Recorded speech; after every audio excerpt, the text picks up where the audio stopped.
വേഗം വരുന്നവനായ യേശുക്രിസ്തുവിന്റെ നാമത്തിൽ ദൈനംദിന അപ്പം എന്ന അനുദിന വചന ചിന്തയിലേക്ക് ഏവർക്കും സ്വാഗതം. ഇന്ന് അത് ഏതു തരം ക്ഷേത്രമാണ് എന്ന വിഷയത്തെ ആസ്പദമാക്കി ചില കാര്യങ്ങളെ നമുക്ക് ചിന്തിക്കാം. അതിനാധാരമായ ഒരു വാക്യം വായിക്കാം. യെശയ്യാവ് 66 അധ്യായം 1 വാക്യം. യഹോവ ഇപ്രകാരം അരുളി ചെയ്യുന്നു, സ്വർഗം എന്റെ സിംഹാസനവും ഭൂമി എന്റെ പാദപീഠവുമാണ്. നീ എനിക്ക് പണിയുന്ന ആലയം എവിടെ? എന്റെ വിശ്രമസ്ഥലം എവിടെ? പുരാതന കാലം മുതൽ ആളുകൾ ദൈവത്തെ ആരാധിക്കാനുള്ള സ്ഥലങ്ങൾ അന്വേഷിച്ചു വരുന്നു. ധനികർ ഗംഭീരമായ ഘടനകളും ഉയർന്ന വിശുദ്ധ മന്ദിരങ്ങളും പണിയുന്നു. ദരിദ്രർ എളിയ ആരാധനാലയങ്ങൾ പണിയുന്നു. ചിലർ മരങ്ങൾക്കിടയിൽ ആരാധനാലയങ്ങൾ പണിയുന്നു. മറ്റുള്ളവർ പർവ്വത ശിഖരങ്ങളിൽ അവ സ്ഥാപിക്കുന്നു. എന്നിട്ടും കർത്താവ് പ്രഖ്യാപിക്കുന്നു, സ്വർഗം എന്റെ സിംഹാസനവും ഭൂമി എന്റെ പാദപീഠവുമാണ്. ഉന്നതവും ഉയർന്നതുമായ സിംഹാസനത്തിൽ ഇരിക്കുന്നവൻ ചോദിക്കുന്നു, നിങ്ങൾക്ക് എനിക്ക് വേണ്ടി ഏതുതരം ഭവനം പണിയാൻ കഴിയും? വിശാലമായ പ്രപഞ്ചത്തിന് അവനെ ഉൾക്കൊള്ളാൻ കഴിയുകയില്ല. ആകാശത്തിന് തന്നെ അവന്റെ മഹത്വം പൂർണ്ണമായി ഉൾക്കൊള്ളാൻ കഴിയുകയില്ല. അപ്പോൾ മനുഷ്യന് സർവശക്തനായ ദൈവത്തിന് യോഗ്യമായ ഒരു വാസസ്ഥലം എങ്ങനെ നിർമ്മിക്കാൻ കഴിയും? ദൈവം തന്റെ വചനത്താൽ സൂര്യനെയും ചന്ദ്രനെയും നക്ഷത്രങ്ങളെയും സൃഷ്ടിച്ചവനാണ്.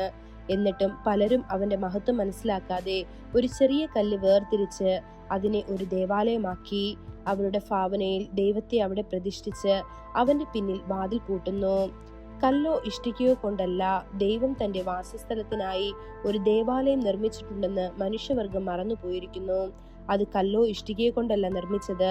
ആ ദേവാലയം നമ്മുടെ സ്വന്തം ശരീരമാണ്. നമ്മൾ തന്നെയാണ് അവന്റെ വാസസ്ഥലം. തിരുവെഴുത്ത് പറയുന്നു, നിങ്ങൾ ദൈവത്തിന്റെ മന്ദിരമാണെന്നും ദൈവത്തിന്റെ ആത്മാവ് നിങ്ങളിൽ വസിക്കുന്നുവെന്നും നിങ്ങൾ അറിയുന്നില്ലയോ? ആരെങ്കിലും ദൈവത്തിന്റെ മന്ദിരം അശുദ്ധമാക്കിയാൽ ദൈവം അവനെ നശിപ്പിക്കും. ദൈവത്തിന്റെ മന്ദിരം വിശുദ്ധമാണ്, നിങ്ങൾ ആ മന്ദിരമാണ്. ഇത് 1 കൊരിന്ത്യർ 3 അധ്യായം 16-17 വാക്യങ്ങളിൽ കാണപ്പെടുന്നു. ദൈവം മനുഷ്യർക്കുള്ളിൽ വസിക്കാൻ ആഗ്രഹിക്കുന്നു. എന്നിരുന്നാലും മനുഷ്യർ പലപ്പോഴും ദൈവത്തെ അകലെ നിർത്താൻ ഇഷ്ടപ്പെടുന്നു. ഒരു കെട്ടിടത്തിലോ ഒരു ആചാരത്തിലോ അല്ലെങ്കിൽ ഒരു പ്രത്യേക സ്ഥലത്തോ മാത്രമായി പരിമിതപ്പെടുത്തി. എന്തുകൊണ്ടാണ് ഇതിങ്ങനെ? കാരണം ദൈവം യഥാർത്ഥത്തിൽ നമ്മുടെ ഉള്ളിൽ വസിക്കുന്നുവെങ്കിൽ നമ്മുടെ സ്വന്തം ആഗ്രഹങ്ങൾക്കനുസരിച്ച് നമുക്ക് ജീവിക്കാൻ കഴിയുകയില്ല. അവരുടേതാണെന്ന് അവകാശപ്പെടുമ്പോൾ പാപകരമായ ശീലങ്ങളിലും ലൗകിക സുഖങ്ങളിലും നമുക്ക് സ്വതന്ത്രമായി മുഴുകാൻ കഴിയുകയില്ല. കർത്താവ് നമ്മുടെ ഉള്ളിൽ വസിക്കുന്നുവെങ്കിൽ നമ്മുടെ ജീവിതം അവന്റെ വിശുദ്ധിയെ പ്രതിഫലിപ്പിക്കണം. കർത്താവ് നമ്മിൽ വസിക്കാൻ തിരഞ്ഞെടുക്കുന്നു എന്നത് എത്ര അത്ഭുതകരമായ സത്യമാണ്. നമ്മുടെ ശരീരങ്ങൾ ദുർബലമാണ്. അവ രോഗികളാകാം. ഒരു അപകടത്തിൽ അവയ്ക്ക് പരിക്കേറ്റേക്കാം. ഒരു ദിവസം അവർ മരണത്തെ അഭിമുഖീകരിക്കും. എന്നിട്ടും ദൈവം നമ്മെ തന്റെ വാസസ്ഥലമായി തിരഞ്ഞെടുത്തിരിക്കുന്നു. നിത്യനായവൻ മർത്യരായ മനുഷ്യരിൽ വസിക്കാൻ തിരഞ്ഞെടുത്തിരിക്കുന്നു, അവരെ നിത്യമാക്കാൻ. നമ്മുടെ ഭൗമിക ശരീരങ്ങളെ മഹത്വമുള്ള ശരീരങ്ങളാക്കി മാറ്റാൻ അവൻ തിരഞ്ഞെടുത്തിരിക്കുന്നു. എത്ര അവിശ്വസനീയമായ പദവി! ദൈവമക്കളെ, നിങ്ങൾ ദൈവത്തിന്റെ ആലയമാണെന്ന് ഒരിക്കലും മറക്കരുത്. ഈ വചനങ്ങളാൽ ദൈവം നമ്മെ ഓരോരുത്തരെയും അനുഗ്രഹിക്കുമാറാകട്ടെ. കൂടുതൽ ധ്യാനത്തിനുള്ള വാക്യം സങ്കീർത്തനം 93 അധ്യായം 4-5 വാക്യങ്ങൾ.